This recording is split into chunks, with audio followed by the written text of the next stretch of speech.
Hey everyone. If you would like to support what I'm doing with controversies in church history and help me to expand its reach, please click on my Anchor page and click the support button to donate. Thank you for listening.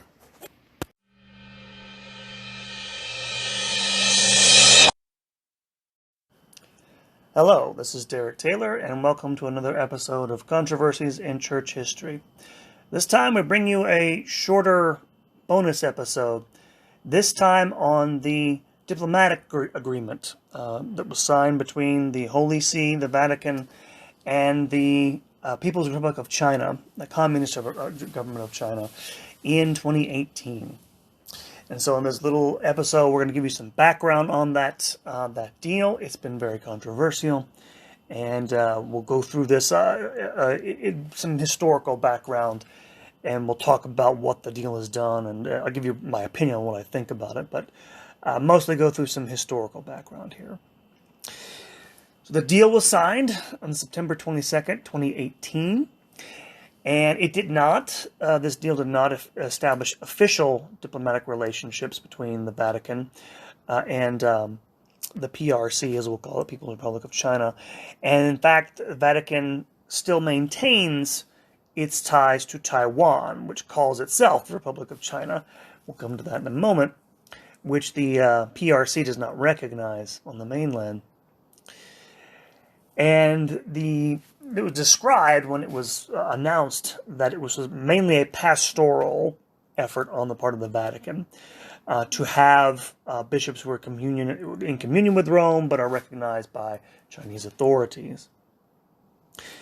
The agreement stated, this is two things about this. One, we know the agreement states that China recommends bishops before they're appointed by the Pope. And it also stipulated that the Pope had the authority to veto a bishop that China recommends.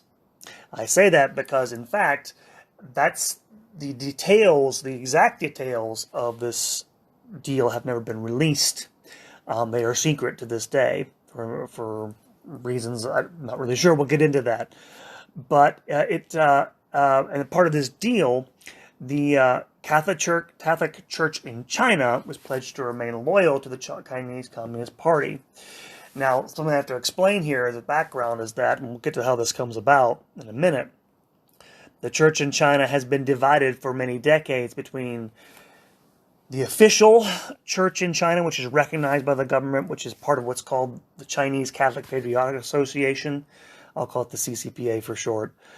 And an underground church, which refused to recognize that official organization is for a variety of reasons, partly because they wanted to stay loyal to the Pope and to the wider church. And as part of this agreement, Rome lifted the excommunication of 7 bishops of the Catholic Patriotic Association in China. I'll explain what the association is in a second. Who had been consecrated without papal approval as part of that deal. And one of the reasons why it's controversial, if you don't know, of course, China has done a lot of controversial things since then. The Uyghur peoples of northwestern China, who are Muslim, have been sort of herded into camps and subjected to anti-religious indoctrination, subject to things like forced sterilizations, as part of a policy in China of what they call Sinicization, to make every part of society conform to Chinese communist socialist thought. And the Vatican has not said anything, basically, about that sort of persecution, or the continued persecution of Christians across the mainland, Catholic and Protestant, including harassment, arrest, and detention of faithful Catholic bishops. And in fact, you have had a defense of this deal, a pretty robust one, both by Pope Francis himself and the Vatican Secretary of State, Cardinal Pietro Parolin, who has actually praised the Chinese president, Xi Jinping's Sinicization, basically saying it's more or less the same thing as the Catholic idea of enculturation. That is to say, enculturation is, adapting non-essential things with regards to the faith to local cultures. He's saying this is basically the same thing here. And since 2018, besides all these reports, it goes beyond this with the church itself, You've probably seen media reports of church demolitions, the arrest of clergy, policies forbidding under 18-year-old Chinese from attending church services in Chinese provinces, things of this nature. Lots of other things have gone on since then. In 2020, a U.S. cybersecurity firm stated that Chinese state-backed hackers had infiltrated Vatican computer networks. In September of 2020, the British foreign policy journalist Benedict Rogers revealed that China was no longer enforcing the terms of the 2018 agreement, which were only valid for 2 years. On October 4th, a bishop of Mindong, Bishop Guo, a former underground bishop, resigned his see after having been demoted to make way for one of the patriotic bishops formerly excommunicated. And then finally last year, on October 22nd, 2020, both parties extended this agreement for 2 more years, again, still with no revelations on what the details were.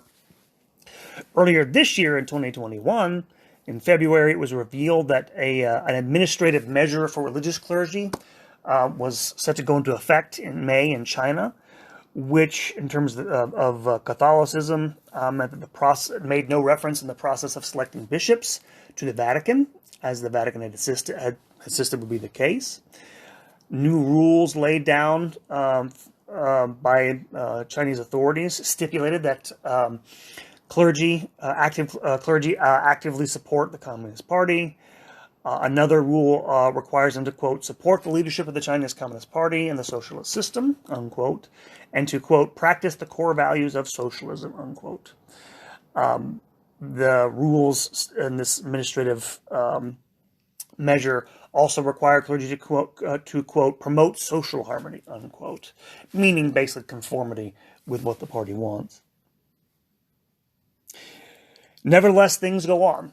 In September 1st of 2021, Francis, in an interview, defended the China deal, saying that we need to have more dialogue, and more dialogue will make this make things better. Apparently, this seems to be the thinking behind this: is that if they keep giving the Chinese what they want, eventually they will sort of improve relationships to the point where they will allow more freedom in China. I guess that's the basis behind this. And in fact, you had, as recently as September 8th, the latest bishop installed under this agreement. So I want to give you some background on this and why this came about, what the purpose of all this is. And just to give you, again, a brief, we're going to start background with the coming of the communists into power in 1949 in China. If you don't know anything before that, the Vatican has long, for many centuries, had missionaries in China.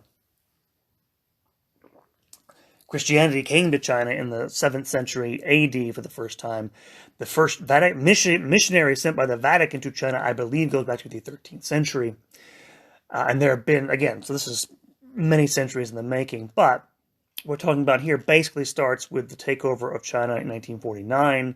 If you don't know, the Chinese Communist Party, led by Mao Zedong, emerged victorious in a civil war between the communist and the nationalist forces, led by Chiang Kai-shek, in the 1940s after World War II. And one of the things that happened is that Mao, if you don't know about Mao, I'm going into this in a deep dive here, Mao Zedong adapted communist principles to the mostly agrarian society of China.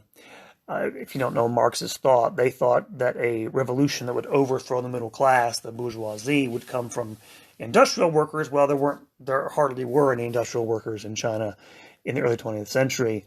And he kind of adapted these ideas to the peasantry, the rural peasantry of the countryside, which was where his support came from in the Civil War.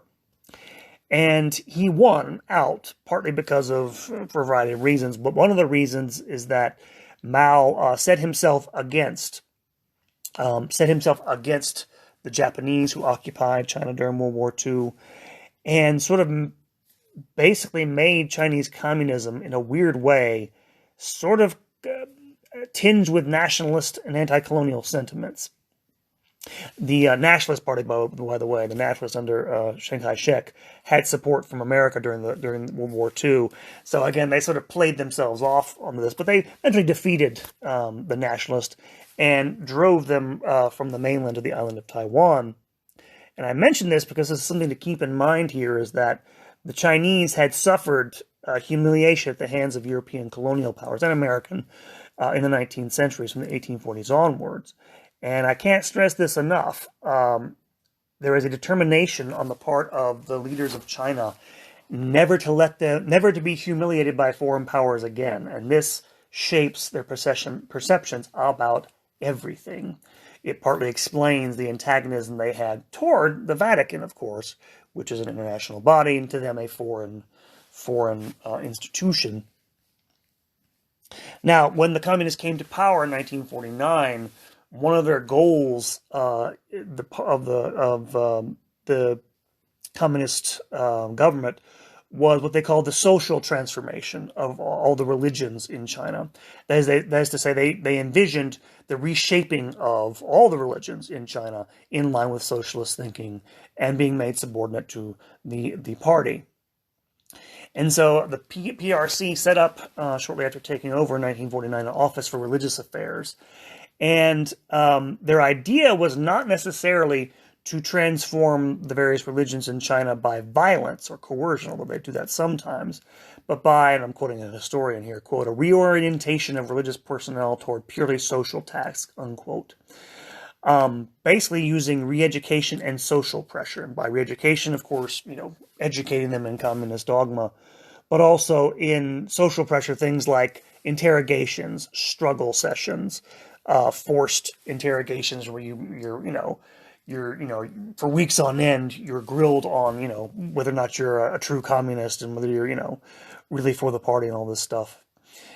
And the goal of all this, according to this one historian, is to introduce Marxist thinking into religious belief itself, to introduce, quote, I'm quoting here, opposition and contradiction into believing communities, to get, to break down, I guess, the coherence of the religious thought so it can be replaced with, it's what Marxist thinking is.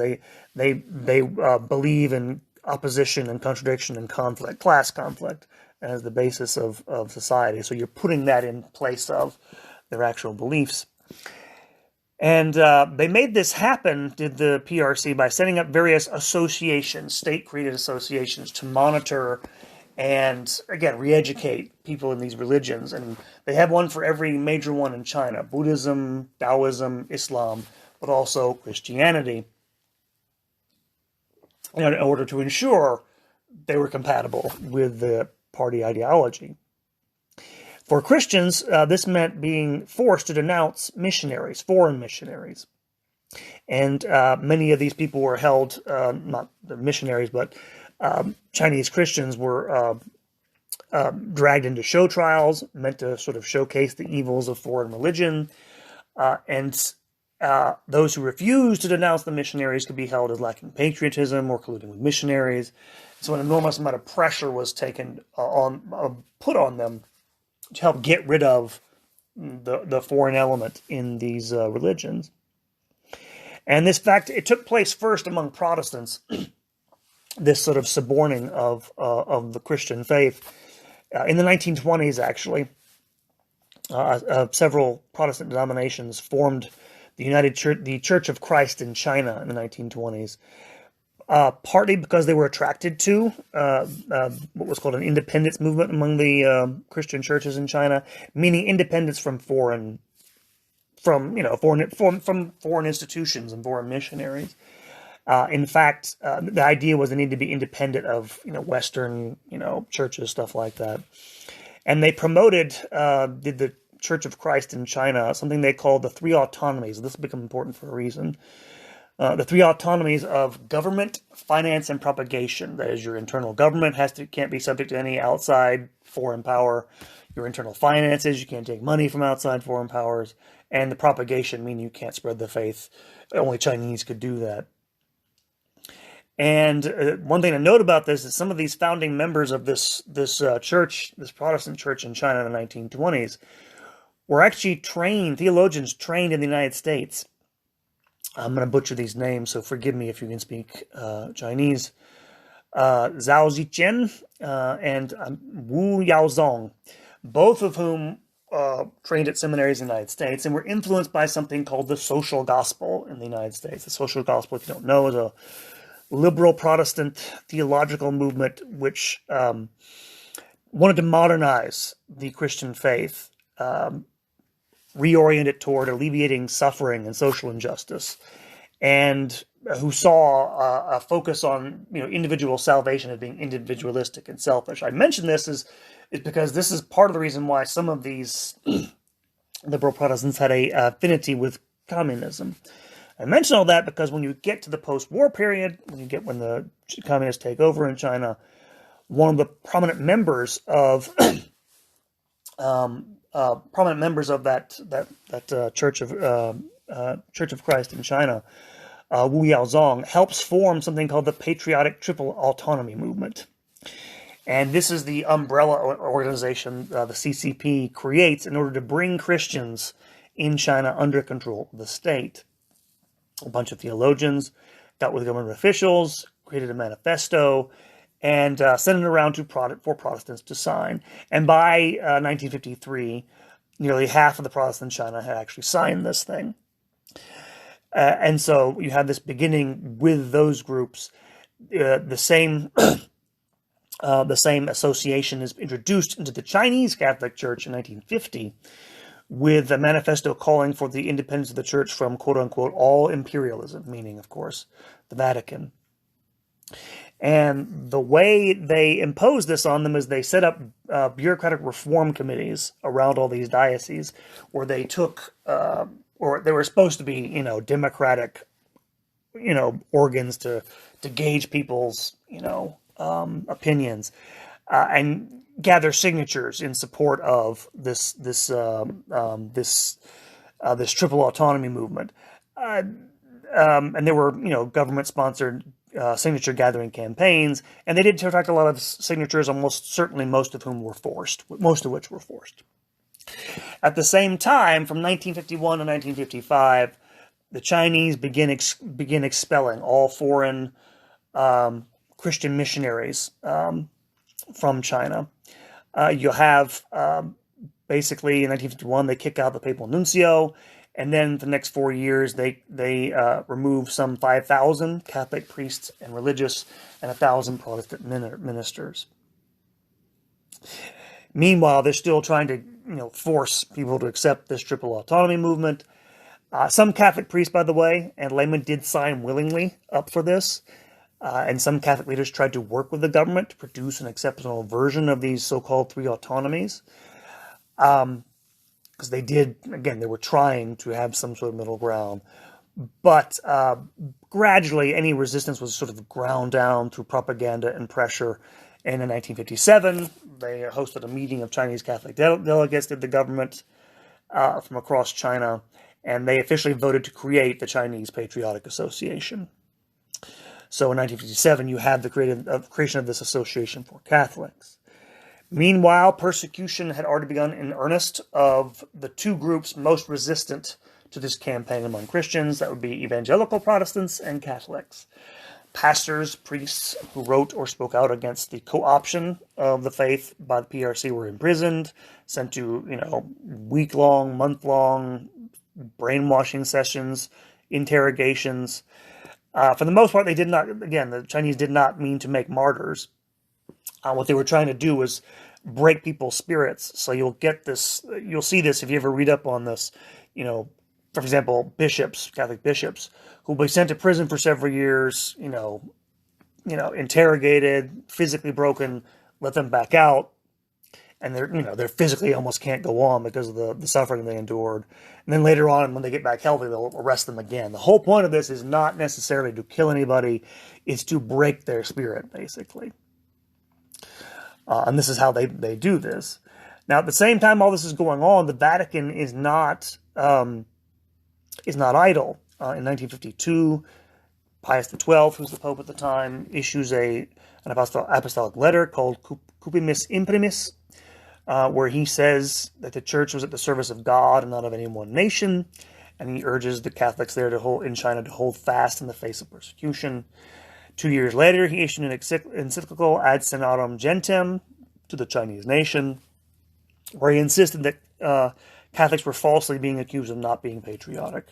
And he spoke highly of the idea of Chinese autonomy, of the church in China being run by Chinese, but claimed it must not exclude a submission to the Pope.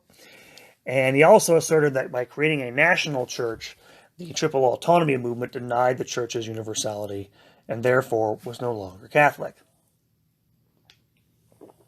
What really finally began to get things to a breaking point, will come back to us, today with this China-Vatican deal, is that by 1955, the Chinese,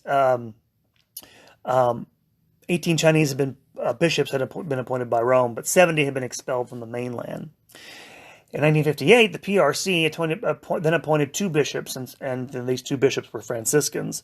They went and submitted their election to the Holy See for confirmation.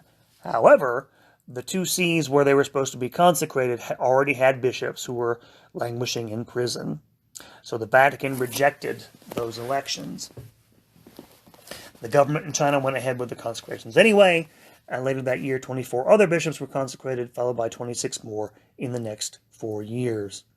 This will become the crucial dividing line because, first of all, bishops in that situation, if you're invalidly consecrated without the Pope's permission, you're liable to excommunication. And so this is a touching point because you do have some bishops refusing the consecrations. You have others, however, who go through with it, basically for the good of their flocks. They're trying to provide for the flocks in China. And in any case, the ones who did it were mostly doing it out of social pressure, which the Vatican well realized. Nevertheless, in the same year, 1958, Pius XII issued his harshest condemnation, and as far as I'm aware, the harshest condemnation of Communist China to date, condemning the Chinese Catholic Patriotic Association and writing that all bishops who underwent consecration without Rome's approval had no power of jurisdiction or teaching, and that their official acts were invalid. Now, what happens is after Pius XII dies in 1958, things will begin to shift in the 1960s with Pope John the 23rd. After 1962, it's considered to be not a good idea to make too much of a ruckus because you have Chinese bishops in such a difficult position in China, but also there's a general thawing in the Vatican. John the 23rd tries to open lines of communication with several communist countries. And we're talking not about China here, but about the Soviet Union. Nikita Khrushchev, the premier of the Soviet Union, his daughter and her husband meet with John the 23rd in the Vatican in 1963. And this is the beginning of what's sometimes called Vatican Ostpolitik diplomacy. That is to say, an opening toward communist countries where the Vatican steps back from its hard line, the idea being that, as in China, there are countries under the Iron Curtain in Eastern Europe who are in a precarious position. They're going to try to negotiate with these communist regimes and get relief for them. And so the next year, 1964, the Vatican signs an agreement with the communist government in Hungary. 1970, they recognize the government of Yugoslavia. And so there's just general thaw about these things.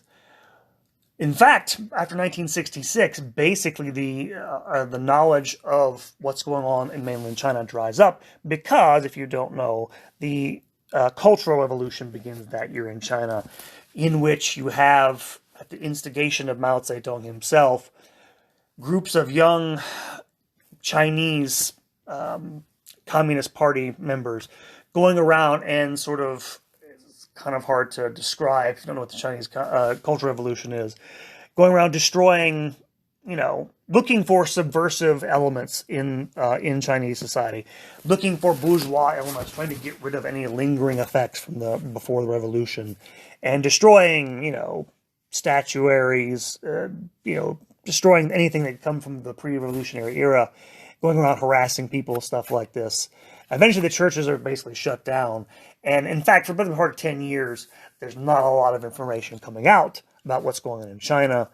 It's only after Mao Zedong actually dies and the Cultural Revolution comes to an end in 1976 that China begins to reopen. In fact, it's in 1980 that churches begin to actually, early 1980s, they begin to allow churches to reopen in China. Much to the authorities' surprise there, people flocked to them, whether government-approved churches or house churches that met in private to avoid collusion with the regime. And it is in this period where you have that division opening up between the underground church, that is, the Catholics who stay away from the Chinese Patriotic Association, and those who adhere to that.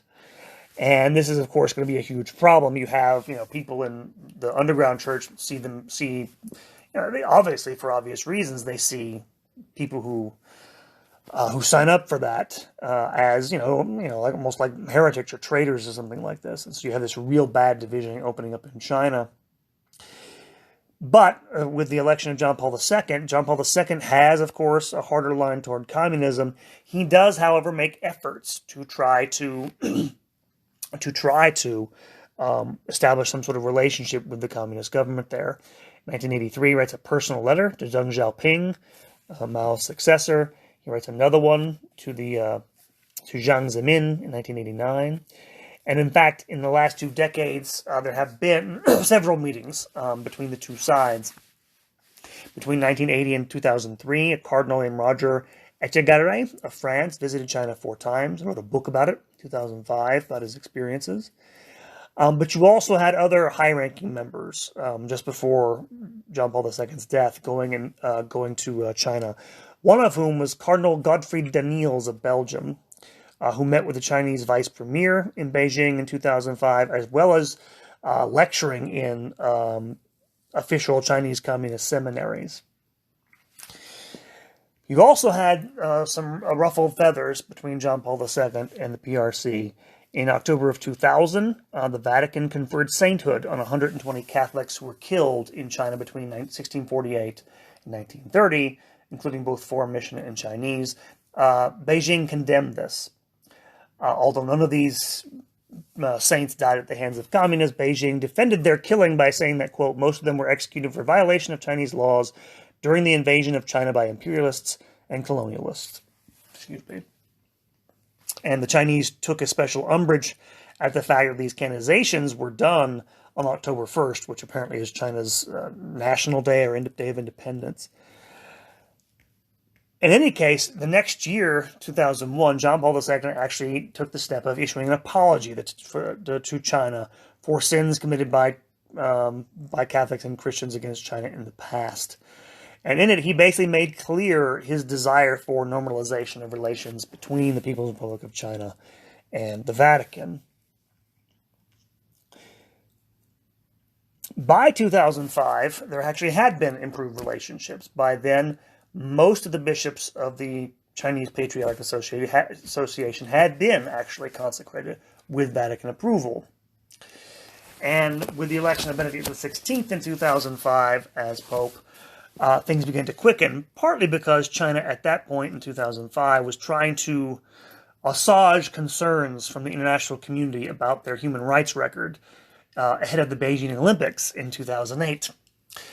And Benedict XVI, wanting to reach out to them, issued a letter to them in 2007 to Chinese Catholics, and began to make efforts to try to create formal ties with the PRC. And this was a big turning point because the letter actually signaled for the first time a willingness to basically submit the church to the authority of the PRC. The letter requested that China's authorities allow, quote, that these legitimate pastors may be recognized as such by governmental authorities, unquote. This is something that Pius XII would not have done, I can assure you. And in fact, again, I'll come back to this in a moment, it's during this part of his pontificate that envoys were going back and forth to China. One of them was the former Cardinal Theodore McCarrick. We'll come back to that in a moment.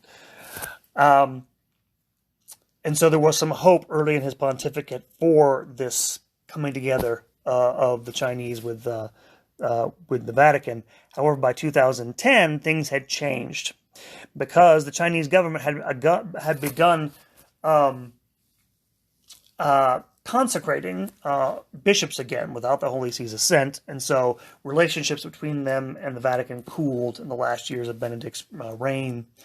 In fact, by 2011, in 2011, you had a bishop of the underground church secretly consecrate his coadjutor, without much to the chagrin of the Chinese. When the Vatican did nothing, implicitly condoning his actions, the Chinese consecrated another bishop without Vatican's consent, whom the Vatican then promptly excommunicated, and this repeated itself again a second time that year. By 2012, the Chinese government changed its tactics. In addition to doing this, and this is, by the way, harassing priests and arresting them, what they started doing was consecrating bishops who had the approval of the Holy See, but having illicitly consecrated bishops attend and consecrate attend these consecrations. Again, the idea is to undermine the authority of the Holy See by doing this, and to sort of, again, quash any sort of independence in their part. Another incident happened that year, which again further let things go south. When a Chinese priest, Thaddeus Ma Dakwin, was consecrated bishop of Shanghai that year, he refused to have the illicit bishops lay hands on him. And by illicit bishops, I mean the ones who were consecrated without the Holy See's approval.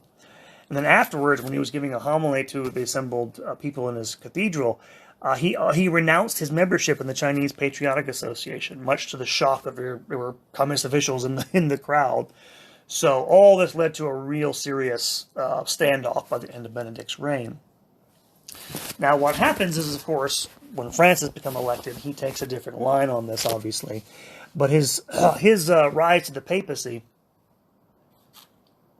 coincides with the coming to power in China of Xi Jinping, who he will make the process of Sinicization of religions one of his main goals. And I'm going to butcher this, by the way. Just to give you an idea here, I mentioned the whole idea of enculturation. What's the difference between that and this process of Sinicization? I'm going to butcher. I apologize if I butcher this term, but I'm going to try it anyway. The term for Sinicization is zhongguo hua. And basically this idea of it basically means something like adaptation. But in the hands of the PRC, it basically means the total domestication of Catholic teaching and life and government to the socialist political system. And Xi has emphasized this in numerous speeches to party members, and putting this out there as a prime goal of the party going forward in the future. There's been an increased number of state-supported, party-supported publications in China focusing on this campaign in the last several years, and so you have this intensifying process of things. You've seen that again, the not newsreels. You've seen news videos of crosses being demolished. You've probably heard, if you haven't read, you have. I believe, images of, I think it's the president, I think it's Xi Jinping, being put into churches in place of pictures of Christ and stuff like this. And so there is this again, this idea to build up churches into supports for the regime. In other words, this process of Sinicization has grown more determined ever since his rise to power, Xi's rise to power. And it's been up to this present moment. One other aspect of this I've already hinted at is also in play, because I mentioned that when Mao Zedong and the communists took over, they drove the nationalists under Chiang Kai-shek into Taiwan in 1946. The Vatican recognized the government of Taiwan, and sheltered by the U.S. Navy, Taiwan, which still calls itself the Republic of China, has grown into a basically democratic society. However, the PRC has never accepted this. They have always insisted there's only one China, and they have designs on reuniting it with the mainland. And in the intervening years, especially since 1971, when Taiwan was expelled from the UN, they have used their clout to get other countries to abandon recognition of Taiwan's sovereignty. I think there were 32 countries that recognized it, excuse me, in the year 2000. By the end of 2020, only 15 countries currently recognize the Republic of China and Taiwan. The most high-profile government to recognize it is still the Holy See. And in fact, of the remaining 15 countries that recognize it, 9 have significant Catholic populations. And the Vatican's important because it's the only European country that still does. And ever since this deal has been in place, this seems to have been something that's in the offing.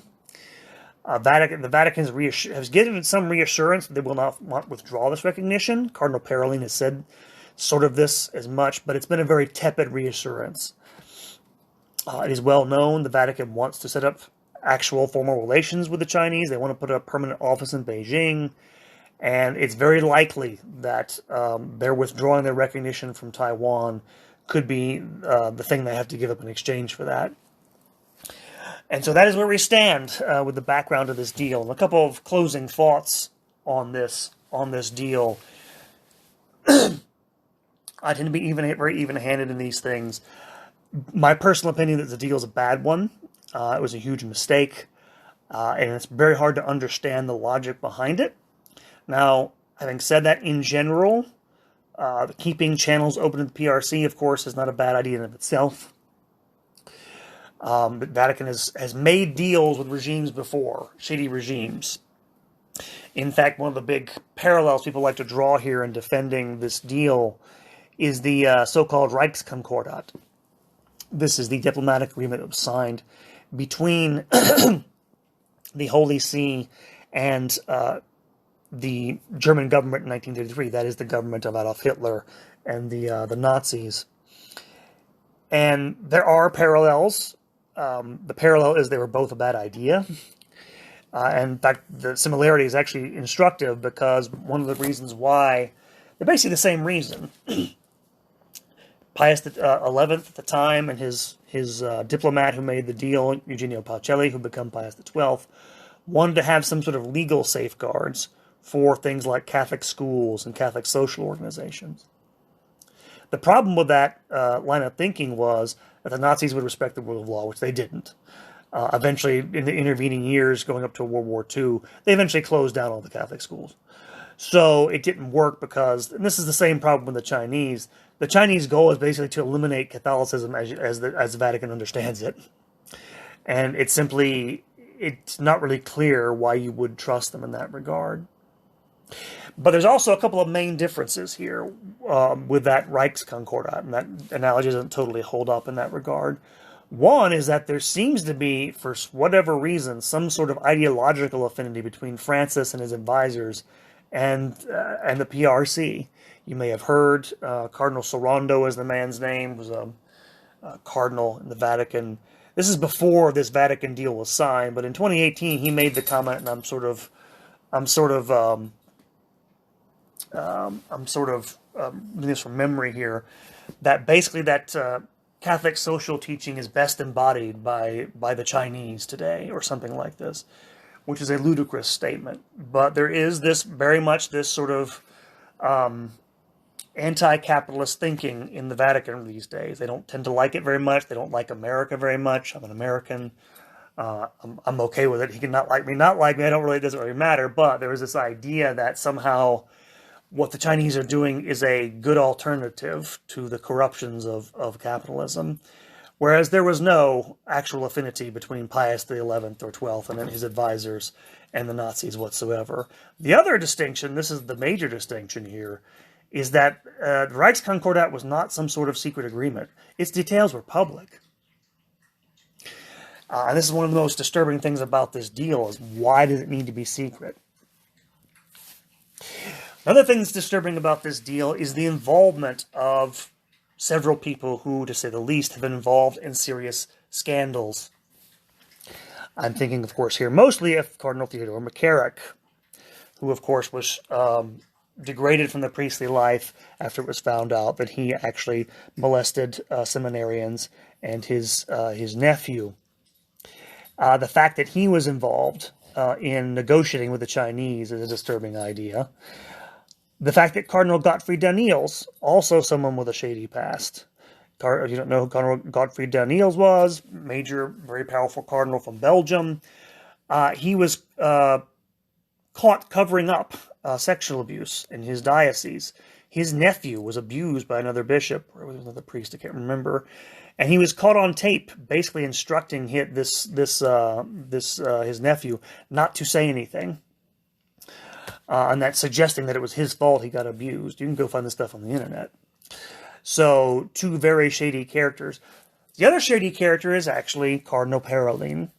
If you don't know, Cardinal Parolin, the Secretary of State, there has been recently come to light scandal of Vatican funds being used to buy property in London, England, and it's sort of going south and costing the Vatican a lot of money. There's some serious corruption going on in the Vatican at the moment, and Parolin's at this property, by the way, was purchased by people in the Secretary of State, and there's actually a Vatican trial going on now of the Sostituto, the second in command, Cardinal Becciu, who is his secretary, Parolin's secretary.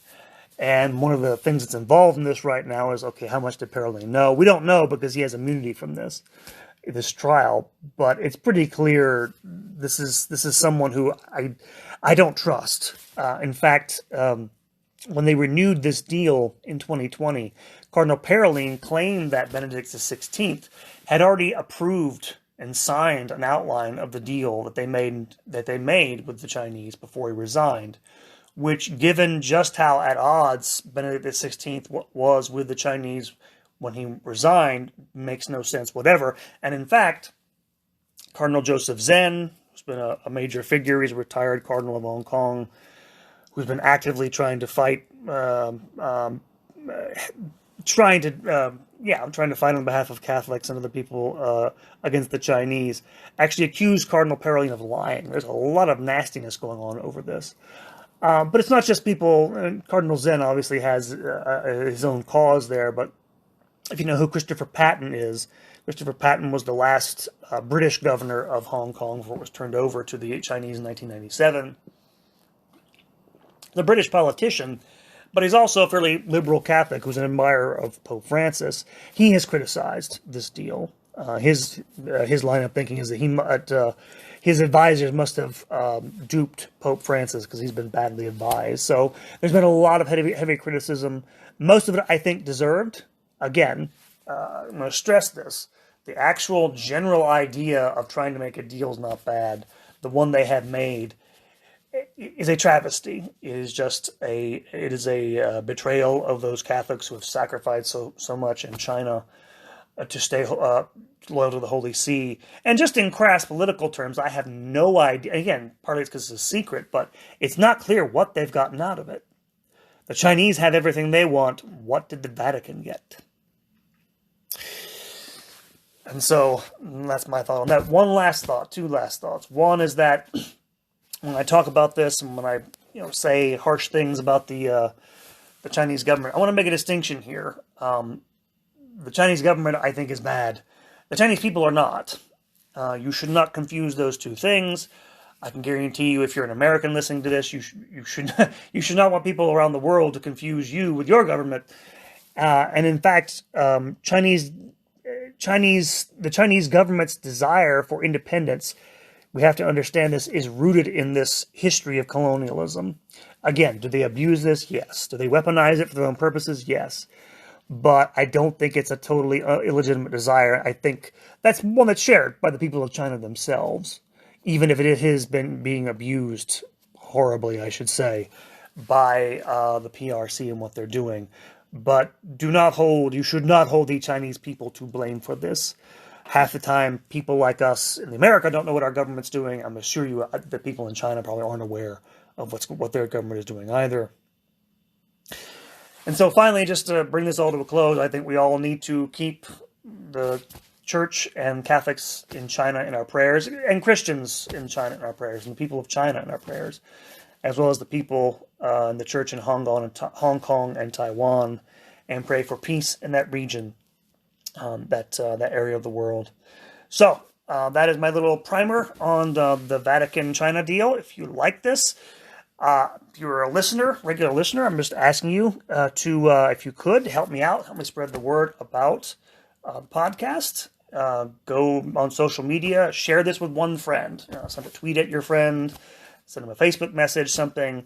Send my podcast to them so you can get the word out a little bit, so we can spread the word, and get them to get them involved in this podcast if you think it's a worthwhile endeavor. So this is the last episode before Thanksgiving. I wish you guys a happy Thanksgiving if you're listening in the United States, and back hopefully at the end of the month or the beginning of December with a new series. This time a long series, extended series, or not long, but several episode series on liberation theology. So thank you guys. God bless, and take care.